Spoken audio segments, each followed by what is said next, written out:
Today, I'm flying back to Japan from the US, and I'll show you everything you need to know to successfully make it back into the country.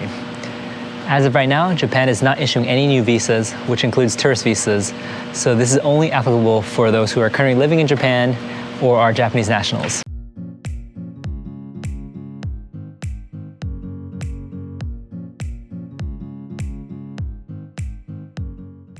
Before checking in, there's several things that you need to do ahead of time, and a couple of things that you don't actually have to do, but I highly recommend doing.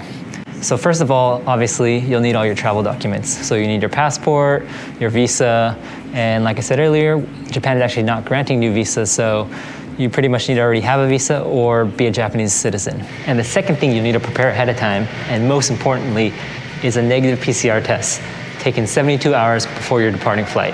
There can be many ways you get a negative PCR test, but you have to get a negative PCR test that conforms to one of the requirements that the Japanese government is looking for. They actually allow multiple collection methods. So one is the nasopharyngeal, if I'm pronouncing it correctly, and the other option is saliva. There's actually a bunch of testing methods, and the test needs to be done 72 hours before your flight. If you have a connecting flight, there's some nuances there, so make sure to read up on whether that 72 hours is for your connecting flight or for your first leg of your flight. And if you do not have these documents in place, they will not let you board. Secondly, I've also heard horror stories when people have gotten a nasal test instead of the nasopharyngeal test and have also been rejected or deported from Japan. And it's very easy for the doctor or clinic to make a mistake that doesn't conform to the Japanese standards. And so I ultimately really recommend is if you can, get them to fill out the form that the Japanese government provided, and that will minimize the chances of a mistake. So the next two things are not actually required to do before checking in, but I highly recommend doing them ahead of time just to save yourself time upon arrival. So number 3 is filling out a questionnaire where you need to answer some questions about your personal information, your flight information, and some details about where you have traveled recently. And at the very end, you'll get a QR code that you need to make sure you save, and they will use this as part of your arrival process. And number 4 is to download a bunch of apps required by the Japanese government so that they can track your location and basically get in contact with you and to make sure that you're following the quarantine protocol correctly. You can also do this when you arrive at the airport, but highly recommend doing this ahead of time just so you don't need to bother dealing with airport Wi-Fi or issues of not being able to download them properly. And so some of you may be wondering, what if I'm vaccinated? Or what if I'm a Japanese national?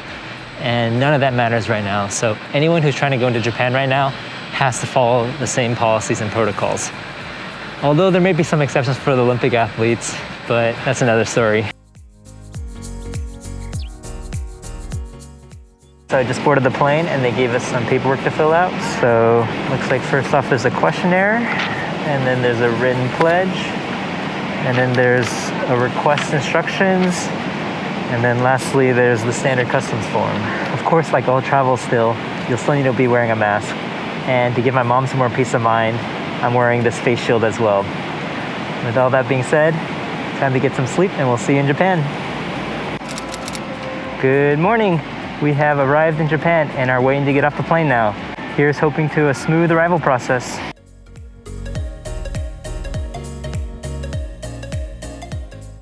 All right, so after we landed, we waited for about 30 minutes and now they've let us off the plane and walking towards arrivals. So one really important thing to note is once you get off the flight, do not eat or drink anything.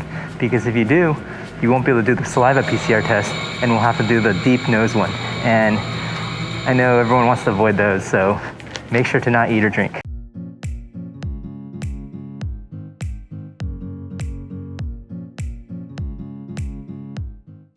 So we're at the first checkpoint. They made sure we had received some of the paperwork and gave us a couple more.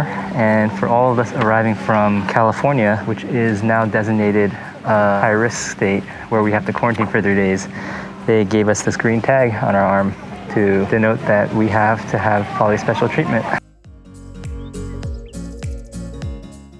Just finished the PCR saliva test and now going to the next stop, which is a questionnaire stop.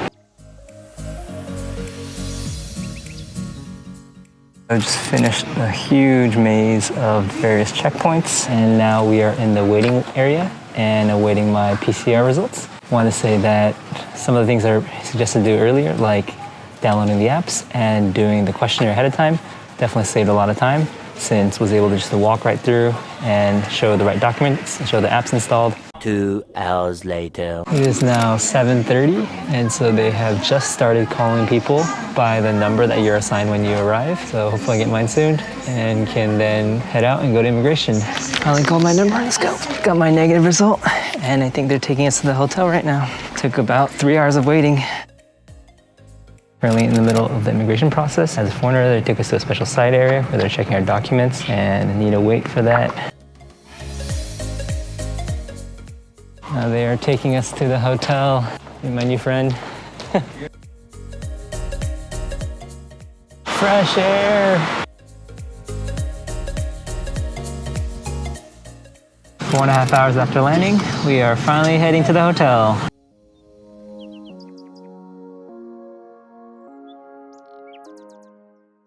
One hour later, we are now at the APA Ryogoku Hotel. I don't know why we're so far away from the airport.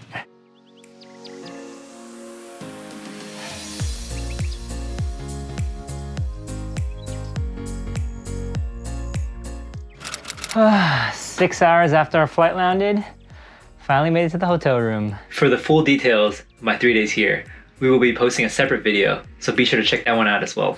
As part of the 14-day quarantine process here in Japan, there's a couple things you have to do on a daily basis.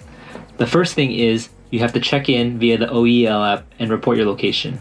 Secondly, you may get a call from the My SOS app, and all you need to do is pick it up and answer and respond to them. Thirdly, every day you'll be getting an email with a link to a questionnaire that you will need to fill out before 2 p.m. every day. 3 days later. Just got my test results, and now I am heading out of the hotel.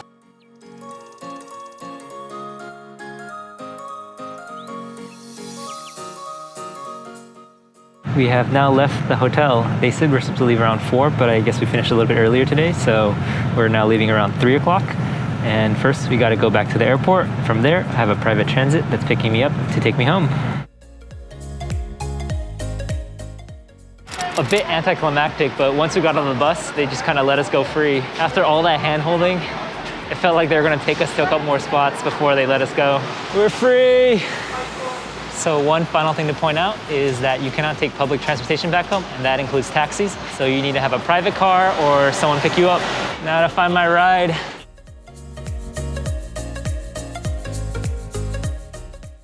I am in a private car and heading safely back home now. Thanks again for watching, and hopefully some of you found this video helpful and can also safely make it back to Japan. And if you have any other questions, feel free to leave them in the comments below.